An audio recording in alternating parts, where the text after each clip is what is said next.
world is happening on Wall Street. Economic indicators. Who knows where this is going to end up?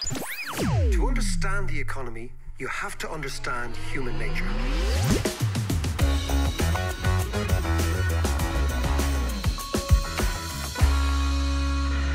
How are you doing there? It is the weekly podcast. It's David. We all know the score. We're going to try and make economics that little bit more comprehensible, that little bit more up to date, and hopefully add a little bit of insight into all of our understanding of the links between economics, politics, and actually this week we're going to talk about the law, which is unusual for us. Because this week we're going to talk about the United States, the impeachment process, what it's all about, how it's likely to pan out, and how it frames American politics as we move in to the election year. As always, I have John with me, but before I talk to him, I'm going to tell you he's looking very down at heel. On that basis, if you do like the stuff, and if you do enjoy the podcast, consider supporting us on Patreon, simply because putting it all together is a hoot, as you know, and you can hear it in our voices, but it does cost a wee bit, and it would be great if you could support us on Patreon. Of course, this week is our big live show week in Vicar Street. Both John and I thought that our mothers would only turn up, and they actually are going to turn up. They are. They have a combined age of 170, which is pretty impressive. And they're going to be there, the pair of them. But giving it socks. Amazingly, and I really mean this, selling out Vicar Street is a big deal. So thank you all very much for coming along. It's a huge deal for us to sell out on our first live podcast. Absolutely. And we're going to be there Thursday night doing our thing. How are you feeling ahead of that, man? No, it's going to be good. Like I said before, you give me a stage, we'll use it. Listen, it's But in front of the ma. In front of the ma. That's the problem. You have to be nice in front of the ma. That's the problem. You remember Bill... Watch your language, Mac. Oh, yeah, I know. And mine can be very foul, as you know. It can get really, as my mother-in-law said, it can very blue. But as Bill Clinton once, said about campaigning, it's showtime. So showtime on Thursday night. Anyway, let us plow on. Good week, John? Yeah, very good week. Busy all week. All the big projects have kind of wound up now, so I'm kind of getting my head back together slightly. Good. One of those big projects, of course, was the audiobook. The audiobook, which will be out next week. And can you believe it? On Thursday, it looks like we will hit the 1 million download of this podcast, which is pretty cool. That is amazing. That is absolutely incredible. Cool. Okay, so again, thank you all very much. But let's plow on. John, you were talking to me yesterday. You said, why don't we do something on American politics? It's been on your mind. Yeah, I kind of follow American politics. It's a circus. The whole thing is a circus, but it's a bit of a scary circus, and Trump is that scary clown. But the whole thing is rattling on. I'm not really sure if he's going to go down or not. I find it hard to... It seems so obvious to me and to most people that he's as crooked as bejesus. We know he's an idiot anyway, but is he going to go down? And he's so slippery. I'm not sure if this impeachment is going to work. And I often said as well is that be careful what you wish for, because if Trump is impeached, we're left with President Pence, who's a complete loon. Well, what we might do, we might leave your personal view of President Pence behind. No, but I think you're probably right. I think he is. He is probably a bit of a creationist and all that sort of strange stuff. Yeah. But to clarify matters, let's talk to somebody who really understands this. One of the great things about Kilconomics over the years is you get to meet great minds. Yeah. And one of the great ones is Bill Black. He is an old friend. He is an amazing character, special prosecutor, US financial regulator, put people behind bars. Let's get him up on the line from Kansas City, Missouri, and let's ask Bill what he thinks of what's going on.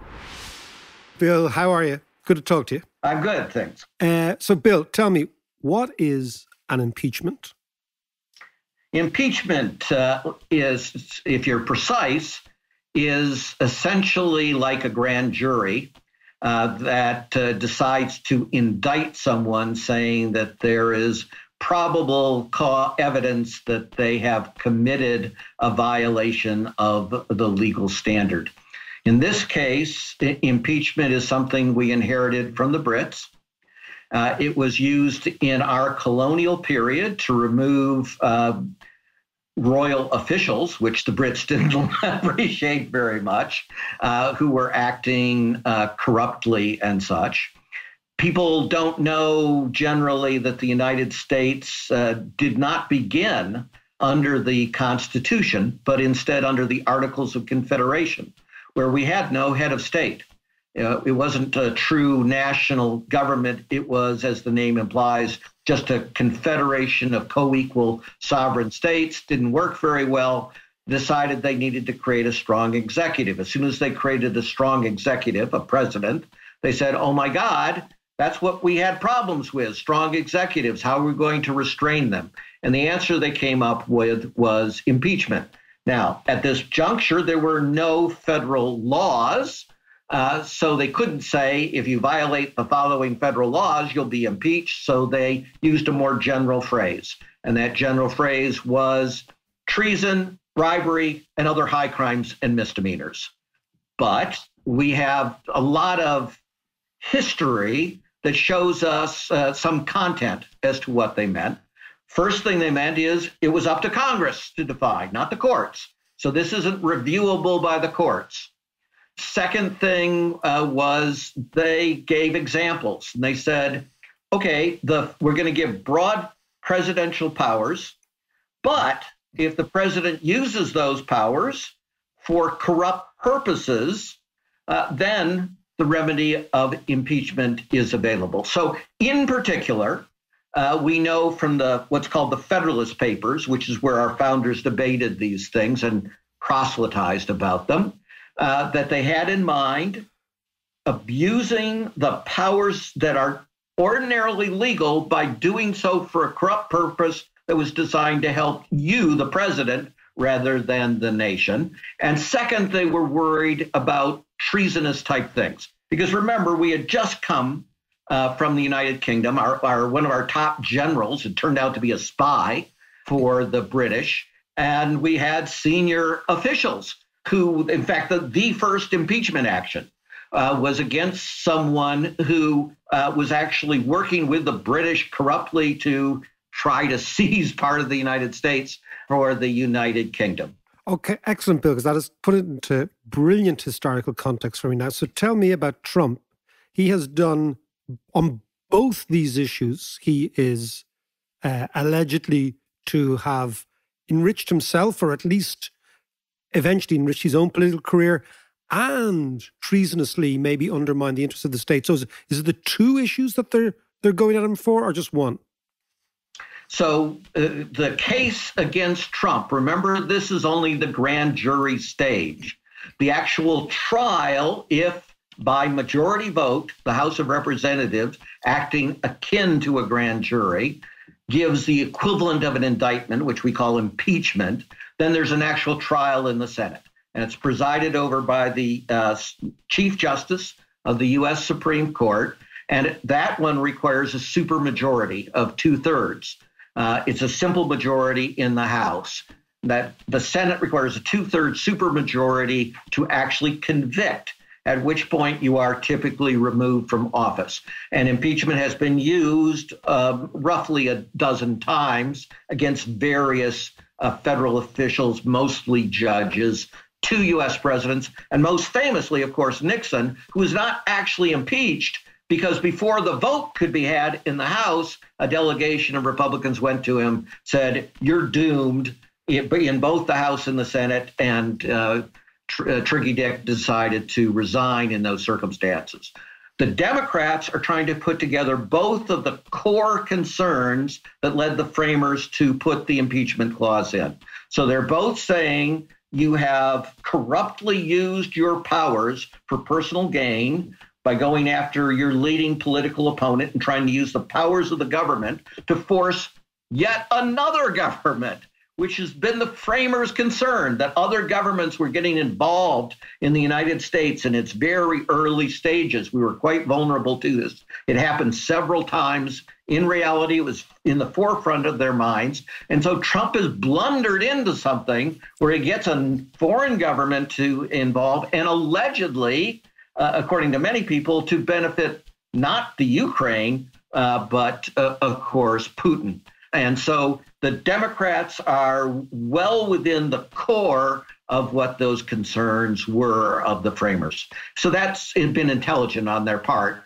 And you've just heard in the last several days that the Speaker of the House, which is the most senior position in our House of Representatives, Nancy Pelosi, has explicitly called it bribery. Why? Because that's one of the specific things listed in the Constitution as a basis for impeachment. And bribery includes, by the way, not just succeeding in bribery, but trying to bribe someone, even if they say no. That constitutes a felony in the United States. It isn't that you would be prosecuted for that felony unless and until you were removed from office, but it is an explicit basis for impeachment. So again, the Democrats are being good lawyers in specifically calling it bribery. Obviously, it's really bribery and extortion, some combination that they're alleging. Bill, can I ask you about just your own experience of white-collar crime and going after and arranging the case and going through the material and building your case against a president? I mean, how would a special prosecutor build their case against a president? And what would they be coming up against on the other side?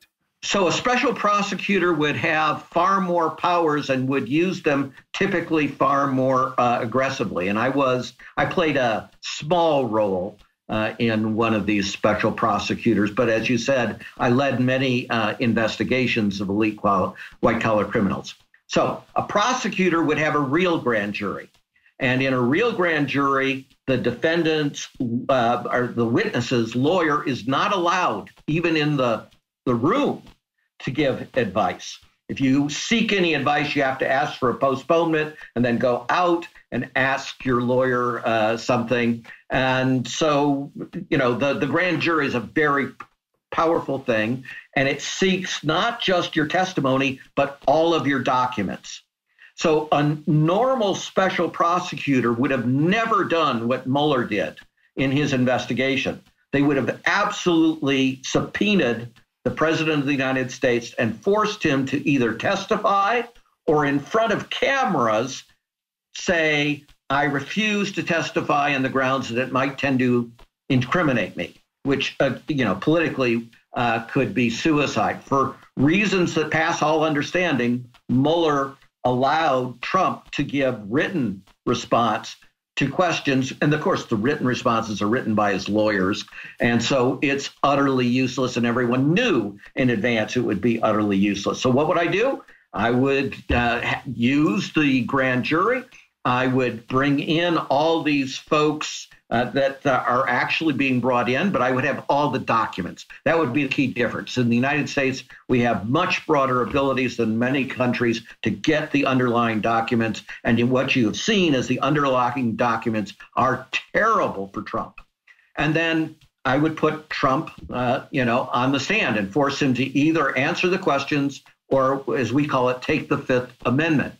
And if he answered the questions, we already have past experience where Trump had to answer questions by lawyers under extended questions under oath. And he lied constantly. And he was caught at it. And he had to admit on the record that he had lied terribly. So it would be catastrophic for the president in those circumstances if you had a real investigation. The Democrats are in a problem, and they've attempted to, make lemonade out of the lemons that they've been dealt. So the Trump administration is obstructing everything. It's telling every witness, do not testify, every witness that they want. And so you're seeing an extraordinary thing. It's now going to be somewhere near 10 members of his administration or employees, senior officials that he often appointed personally, who have said, no, I'm going to go to Congress and I'm going to tell the truth. But they're still being denied the use of their documents. Even, and many of these people were incredible note takers. So again, those would be killer. And so Trump is trying to stall the whole thing and get it past the election, of course. The Democrats' response is the right one tactically. They're saying, if you do that, then we will make a separate charge. And this same charge was used against Bill Clinton, and it was used against Nixon, which is by your refusal to answer your questions, your refusal to provide documents without any legal basis, you have obstructed the inquiry. And that itself is a basis for impeachment. So expect to see that. Bill, can I ask you a quick question? Sure. What does Article 2 of the Constitution mean for Trump? Trump has been kind of mentioning this every so often. Sure. Article 1 is the Congress, the powers and duties of the Congress. Article 2 is the powers and duties of the executive branch. And so Trump's position is, if I have legal authority to do something, that legal power is unchecked. As I told you, the framers' view was different. Yeah. They said, yes, you have that power, but if you do it for a corrupt purpose, it is a violation of the Constitution, and you can be impeached for that. So what we're getting at in a bit is, the way we would normally start law school in America is say, when we were teaching constitutional law. Well, we in the United States have a written constitution, whereas the Brits have an unwritten constitution that consists of traditions. What we've discovered with Trump is how much of an unwritten constitution we also had. So, for example, it was absolutely inappropriate for a president of the United States by tradition to be involved in saying, hey, my Department of Justice should be used to prosecute these folks and these folks, but not these folks, right? But it turns out that tradition just went away with Trump, where he almost openly does those things. And now the question is, and his party is saying, okay, now probably it'll say, okay, but only if Republicans do it. But otherwise, you create a new tradition, right? And the new tradition is a big chunk of our unwritten Constitution is gone forever. So That was very interesting. Remember, the Brexit decision by their highest court was on tradition about what it meant to an equally weird, in fact, even weirder word and procedure, proroguement. When that was remember, it was, yes, you have this power to do this. Yes, it is the norm, but you cannot do it to avoid allowing the democratic process to work with regard to Brexit. That was the precise nature of the ruling. So it's quite analogous to what we've been saying.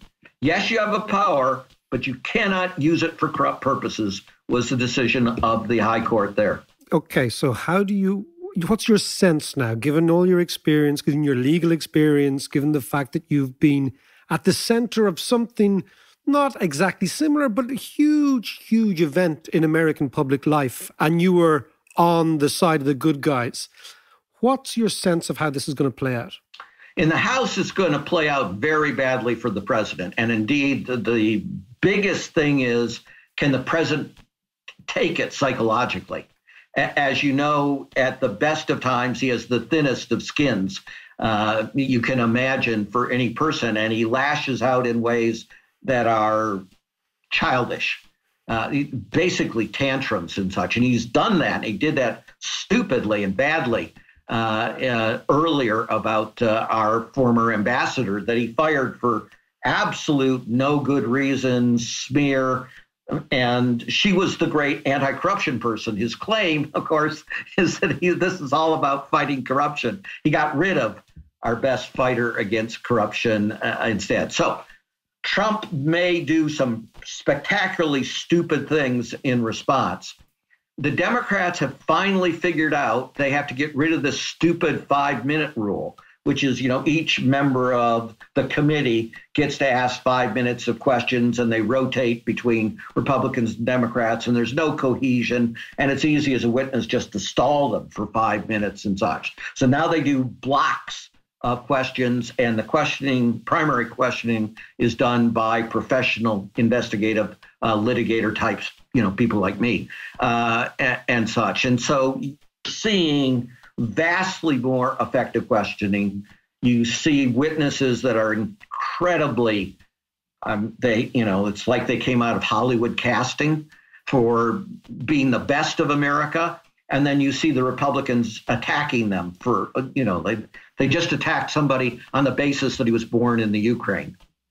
Who's wounded in the soldier. service of the United States. This was the soldier that. Yes, Lieutenant Colonel Vindman, and such. So they're going to, since Trump lies about everything and lied about what he did in Ukraine, the Republican defense has been decided that they have to lie too and smear everyone. So we've never seen anything like that. We've always had some degree of bipartisan, some degree of civility, some degree of seriousness about the task, that this is really among the most important things that we do. That's gone entirely. We've never seen the United States like this. And unless things change enormously, of course, at the end of this process, there will be a vote. It's clear from the evidence that the Democrats will vote to impeach. They have a majority that is sufficient to adopt articles of impeachment. It's unless something changes dramatically, they will have next to no or literally no Republicans supporting it. And then Trump will win in the Senate, where the Republicans have a majority. And we'll see whether the majority leader of the Senate, Mitch McConnell, who is quite he's the guy who said when Obama was elected president, his mission in life, McConnell's mission in life, was to ensure that he was not a two-term president. That also was unprecedented in U.S. history. So McConnell may dramatically circumscribe this trial to protect Trump as well. And then we'll have an election on that basis with an incredibly divided nation.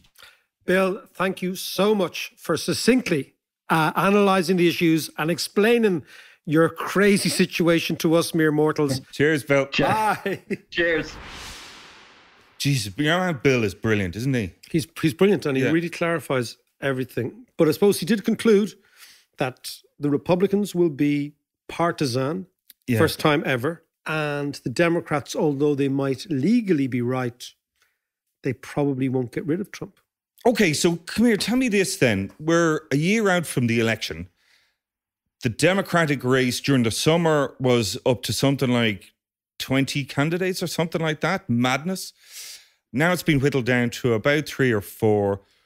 But now, of course, Bloomberg has thrown his hat in the ring, which kind of shakes things up. Before we get into the economics of the whole thing, just give us your rundown of the political side. Give us a rundown of the runners and riders. Well, the interesting thing, John, is you shouldn't be ever too shocked by weird rivalries in the left. There's a great expression when it comes to elections that the right seek converts and the left seek traitors. Yeah. And what that's about is that we've said it before, and it's really important. You see it here. The right wing, the Republicans, hold their nose at loads of things that Trump does, but find one piece of common ground that they can settle in and convert to his side because they're into power.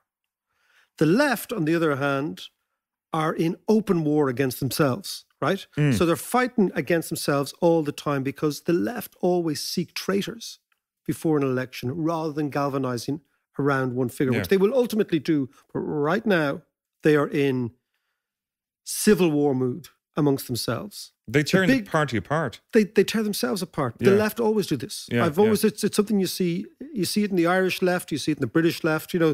There's nothing, Alistair Campbell getting kicked out of the party by Jeremy Corbyn. That's the way they are. Right? Yeah. So let's look at the American left, if you regard the Democratic Party as a left-wing party, but in the sense that it is.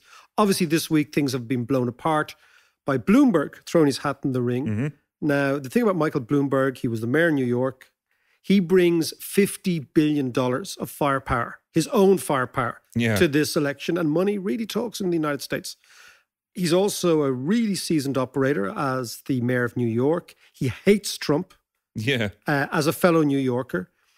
But interestingly, even though he owns the Bloomberg terminal that all financial markets works on, he doesn't apparently have great name recognition in the United States itself amongst the average dude. Really? So that's what he has it, but not as much as you'd think. Yeah. Again, underscoring the idea that New York is different. It's glamorous, it's different, but in the heartland, which they have to win, Ohio. Well, that was the mistake that the Dems made. And also, he's another plutocrat, So if you're somebody who's feeling left out, I mean, if you think Hillary Clinton's big mistake last time out was she put together an unholy alliance of Wall Street, Silicon Valley, and Hollywood. Mm-hmm. 3 very glamorous institutions of American public life, but totally remote from people. Her final gig was Jay-Z and Beyonce. I mean, that doesn't appeal to people anymore. Yeah. That just means I'm really remote. I'm really miles away. So, Bloomberg runs the risk of being regarded as the plutocratic candidate, even though Trump is the real one. Now, what Bloomberg will basically say is, I'm a proper businessman. I didn't inherit my money. I built it myself. Yeah. I'm the American dream. But it depends who he has behind him as well. Depends who he has behind him. But anyway, that's queered the pitch a wee bit. And we'll definitely come back to Bloomberg because he is a fascinating character. And as mayor of New York, he has got a track record, but more importantly, John, he's got 50 billion smackers in his arse pocket. Well, I'm sure there's a couple of skeletons in the cupboard as well. Oh, absolutely. That'll be fun when they come bounding out. So then you have another piece of news we have is Bernie, my old mate. This time last year, I was at Bernie's thinking I'm actually a fellow of the Sanders Institute. So I'm close enough to the... To that side. And as I said to Bernie when I met him, I said, look, Bernie, I'm not particularly left-wing. And he said, no, but, we need people from outside the United States to talk to us about what's going on outside the States, because they are very, very insular. And I was up in Vermont this weekend last year at his Think-In, which is a beautiful place. It's kind of like Denmark with nuclear power. Or nuclear weapons, right? Like you fly into it and it's really all sort of Scandinavian and lovely and feels like Danish and they're into their welfare state and what have you, except you see the entire airport is full of F-111s. It's a US Air Force base. Right, is it? Okay, so it's that horrible. It's kind of like, it's like Scandinavia. Yeah. But if you can imagine Scandinavia with the Russians' military arsenal on the tarmac. Right. That's what it feels like. Angry Danes. Yeah, Angry Danes, exactly. And Bernie this week, we see, is the first politician ever in the United States to pass 4 million individual donations. Right. Now, this is the polar opposite to Bloomberg, obviously, number one. But what does that mean? It means people have given him a few quid, a couple of dollars, $5, $10, $20. But what it means for politics, and I think this is much more important than the money, even though the money is crucially important, is that's an army. That's 4 million people who will go out and work for you, who've pledged money. They're not just supporters. They are members of a movement. And that's what Bernie will tap into as the campaign goes on. His heart is in the right place. I'm not sure about him, though. But his heart was nearly dodgy. His heart was actually... But it's put back in the right place. Exactly, his fixed ticker. No, but again, so he's competing with Elizabeth Warren. And Elizabeth Warren, I interviewed years ago. I did an Australian TV broadcast called Addicted to Money, which was a really interesting show for ABC in Australia. Right. And I interviewed Elizabeth Warren when she was a professor at Harvard. And she was so clear, so concise. And also what she had was an amazing turn of phrase. Yeah. And an amazing turn of phrase is very important for the campaign. She's quick as hell, right? Look at her policies because she looks as if she has the momentum behind her for the Democratic race. Of course, Biden is still the old man at the top, okay? But there is a sense that Biden can only lose from here. And who's the momentum with? Elizabeth Warren. And she has a really interesting economic policy that, if she were elected, would change the shape of American capitalism for a generation or two. I look at her and who I see is Eleanor Roosevelt. Oh, yeah. Eleanor Roosevelt was the wife of FDR. And many, many people say that Eleanor Roosevelt was the brains behind the operation. Okay. But Roosevelt comes in 1932. America needs to reset the dial. And Roosevelt and Elizabeth Warren understood one thing about capitalism, which is that capitalism has a tendency towards monopoly, right? The objective of being in a company is to monopolize the market. Of course, yeah. And so once you understand that she understands this, that she's saying the tendency is for companies to err towards monopoly, and therefore at some stage, every generation or two, America needs to reset itself because the monopolies have become too big. This is her essential idea. And because the monopolies have become too big, the fat cats at the top are getting everything. The working man and woman at the bottom or in the middle are getting nothing. So this is the way she has framed the election. And I find this interesting because it sounds to me like Roosevelt and the New Deal in the 1930s. So what Roosevelt comes in, he comes in after the Great Crash, which is not the tailwind that Warren might come in on. But what she comes in on is the great fraud, which is Trump. And if she comes in after the great fraud, there will be a natural tendency in the United States to reset that particular clock. Also, I think what's going really well for her at the moment is that all the big beasts of American capitalism are out against her. So Lloyd Blankfein, who is the former head of Goldman Sachs, was out against her. Steven Schwarzman, who's the head of BlackRock, which is one of the biggest investment companies, is out against her. They're all coming out and saying, this woman is dangerous. Yeah. Now, not surprising. She's saying, you know what? That's cool with me. FDR also was accused by big America of being dangerous. And he said, I sense that they hate me and I welcome their hate. That was his election campaign. Wow. So what you have... Hang on, just before you go there, because she's also talking about breaking up the likes of Facebook and all those kind of characters. Her basic idea is that capitalism has a tendency towards monopoly. If competition were working, it would be reducing profits for companies and giving back to the average consumer better deals. What we see in America is the opposite. Profits are never been higher. Yeah. Companies are buying back their shares. That's enriching their shareholders. It's enriching the 1%. The difference between her and Bernie describes himself as a democratic socialist who believes in socialism, as does Alexandra Ocasio-Cortez. They're socialists. She's saying, no, I'm a capitalist, but we need to reset capitalism. It's got too out of chunk. Yeah. Because, of course, the word socialist, everyone is terrified of that in the States. Yeah, I know they are. They are. So her thing is not redistribution, but what she calls pre-distribution. So before the spoils of the economy are delivered to the rich guys, and then government's job is to redistribute the spoils, she's saying, no. Pre-distribution, let's not let the spoils of the economy, and let's reset capitalism. So what she's saying how does that work? So what she's saying is that we need to break up large monopolies. So you take Facebook. She's saying Facebook will be forced by American courts to sell WhatsApp and Instagram. That basically there's been too much of a concentration of power. She's looking at American pharmaceuticals and saying, you are taking far too much of the health service, so we're going to break you up. She's looking at American banking. She's talking about reintroducing a thing called the Glass-Steagall Act, which was an act that Roosevelt introduced in the 30s, which breaks banks up between deposit banks, where people deposit their money, and investment banks. Now, what happened in the banking system is the investment part of the banks was using depositors' money to speculate on risky shit. Okay. She's saying, that's over. If you want to do your risky stuff, you use your own balance sheet. You do not use depositors. This is all eminently sensible stuff. I was going to say, I actually didn't realise that went on. She's also saying, look, private equity, which is the be-all and end-all of Wall Street, right? I'm the big balls guy. You remember Gordon Gekko? Yeah. Gordon Gekko was... Greed is good. Greed is good. Well, Gordon Gekko, it's amazing that movie was from the 80s, yeah, right in the 90s, right?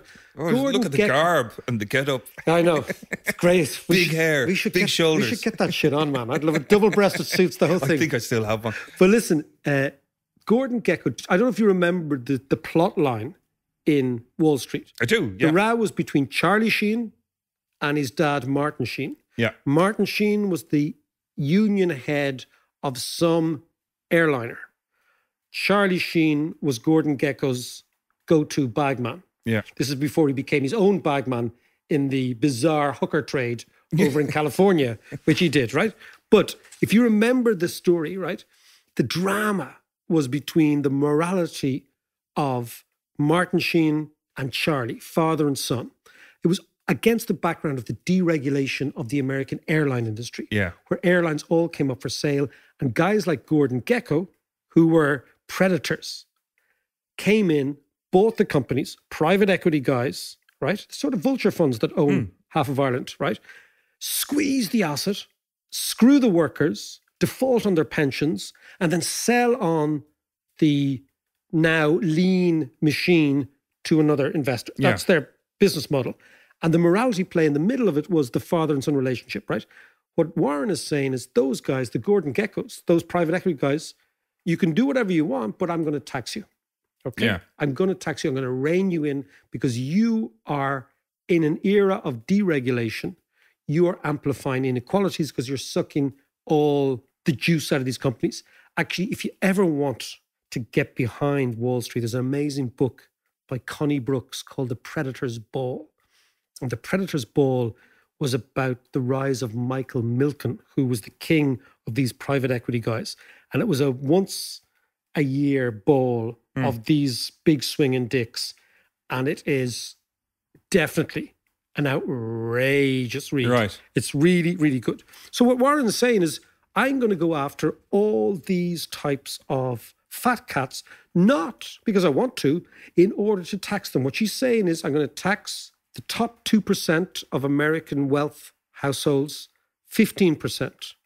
She said, I'm going to tax anybody who has an income or a net wealth of over 50 million. I'm going to tax them by 2%. And I'm going to tax billionaires 3% on their net wealth. That's totally logical. Yeah, but it's also bugger all. It's bugger all. But if you think about in it, that grand scheme of things, Bill Gates is worth $107 billion, which is kind of ridiculous, right? For him, Warren would suggest he has to pay $6.7 billion, right? Which is still a huge amount of money. Yeah. And what she's saying is, we're going to take money off the incredibly rich and we're going to give it to provide maternity leave in the United States, to cancel student loans, and to make public universities, not the Ivy League, public universities free. Yeah. This can be all done. It's been costed by simply taxing the 1%. Now, obviously, the 1% are going mad about this. But what she's doing is she's tapping into this sense that the United States is incredibly unequal. So what she's also saying is that companies in the States which have profits of over $100 million, she's going to tax them an extra 7%. But what she's saying, and this is interesting for Ireland, it's not on your profits that you record after you go through the loopholes that you have got your lobbyists to get off the government. Yeah. It's on the profits in your accounts. Because what she's saying is that all these companies understate their profits using loopholes. Why do they get the loopholes? Because they pay the lobbyists. The lobbyists lobby Congress. This is this thing called 16th Street in Washington, which is all lobbyists. She says that lobbyists are the cancer in American political office. And she's right. That's why... There's lobbyists in every... There's lobbyists, country. but in the United States, it's really, really... It's kind of in your face. Right, okay. Right? So what she's saying is the market works, but the reason, for example, that the tech giants can get more and more powerful, the reason carbon emissions are not taxed, the reason pharmaceutical companies in America get away with murder, i.e. huge high prices, is because of lobbyists. So you've got to attack them. So what she's saying is capitalism works if it's fair and you have rules. Because of the tendency towards monopoly, we're at a stage now where the rules have been broken. It's unfair. The rich are getting too much. The poor aren't getting enough. We reset the dial. We start again, which is exactly what Roosevelt said in the 30s. He said capitalism and the market is the way in which we get rich. But over time, some get too rich and others lose out. So we reset the dial. And the interesting thing is, up until this person emerging, Elizabeth Warren, everyone thought that's Bernie, that's radical, etc. Yeah. She's saying, look, since 1979, the top 5% in the United States have seen their income rise, income, not wealth, income, by 225%. The average middle-class family has seen their income rise by 42%. So the top is rising 5 times faster than the middle, which is also rising much faster than the bottom. And she's saying to create a new society, a new America, what we've got to do is reset the clock. And do you think this is resonating with Yeah, it's resonating because... But Biden is still beating her in the polls. He is, because of name recognition. Right. You know, he's been a 2-time vice president. Joe Biden's been around for a long, long time. Yeah. Everybody says he's a very nice person. He's a very reasonable guy. Sleepy Joe. Sleepy Joe. But he doesn't represent the intellectual and policy change that the United States needs. Yeah. Now, the interesting thing is she has been gradually garnering more and more support. Will that continue? I'm not sure. But it does seem to be resonating with lots and lots of ordinary Americans who are saying, I feel left out, and I think she's the one to watch. Okay, so that sounds like a big endorsement of Elizabeth Warren. Which will obviously do her campaign enormously, given our podcasts. Well, of course. We have 1 million downloads now. So, but what's the downside for Elizabeth Warren? And have you considered the others? I think the downside with Warren is she maybe puts too much store in the state. And we know from, as Europeans, that the state is not a great operator in most cases. And of course, the question is whether or not, if she goes after the mega rich in America, will it lead to a vilification of the rich? And therefore will lead to a change in the way America does business? Will American capital fly offshore? By saying I'm going to break up the biggest companies and by saying I'm going to break up the private equity, she's going to destroy Wall Street. Now, lots of people say that's a very, very good thing, that Wall Street doesn't contribute anything. But my own sense is that it is part and parcel of the American way. And if you go after finance and you really crush it, which is what she might end up doing, is there a sense that you actually do more damage? And of course, the final thing, John, is that this is the sort of policy that Obama wanted to go and say. Yeah. But maybe he couldn't say because of his color. Ooh. So the thing is that when you are already stoking up racial issues because of your very color, that maybe Obama couldn't do what he wanted to do because he didn't want to give fuel to people to say, look, that's what happens if you have an ethnic president. Yeah. He'll take all our money away. Well, that's that was Mitch McConnell, as Bill was saying earlier. It's Mitch McConnell who blocked absolutely everything. So the amazing achievement of Obama in the first place might have militated against action in the second. Whereas Elizabeth Warren has an interesting backstory. She's from Kansas or Oklahoma, very poor, single mother in the 70s, started to work. But she's basically saying America is ready for a female president.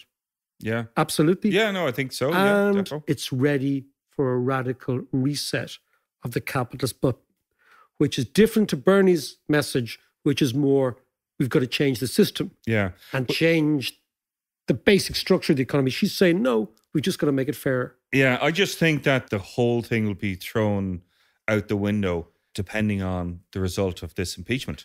Well, if the impeachment leads, let's say there is something outrageous there, and they link. Okay. But something that Americans really feel is outrageous because America's so divided. So you've got like 45% still think Trump's doing a good job. Yeah. So and everyone else is never Trumpers. Never Trumpers. So something huge has to come out. And then the Democrats have to make that stick.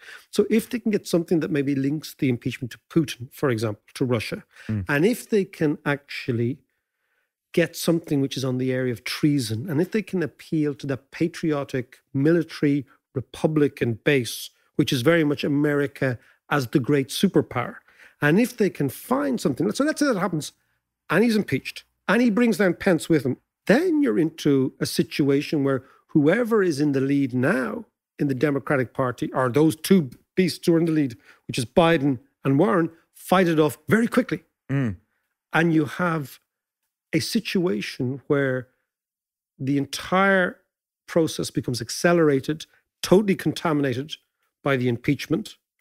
And the person who maybe stands for something very, very different, but within the bounds of American consciousness of how their country works, could absolutely win. And as I said, FDR won against the background of the Great Depression. Warren may well win against the background of the great fraud. And that fraud will be Trump if impeached. Before you go, I am delighted this week, really delighted that the audio book of Renaissance Nation, updated for Brexit and what it's going to mean for us, is out on Audible this week. This is the first time I've ever done it, and it actually comes from a suggestion from you, the listeners, who said, look, we love the podcast. We don't have a huge amount of time on our hands every week to sit down and read a full book, but we'd love to hear an audiobook. So that's it, Renaissance Nation, the audiobook, out on Audible from today. Have a gander, would make a really good Christmas present, and I hope you like it.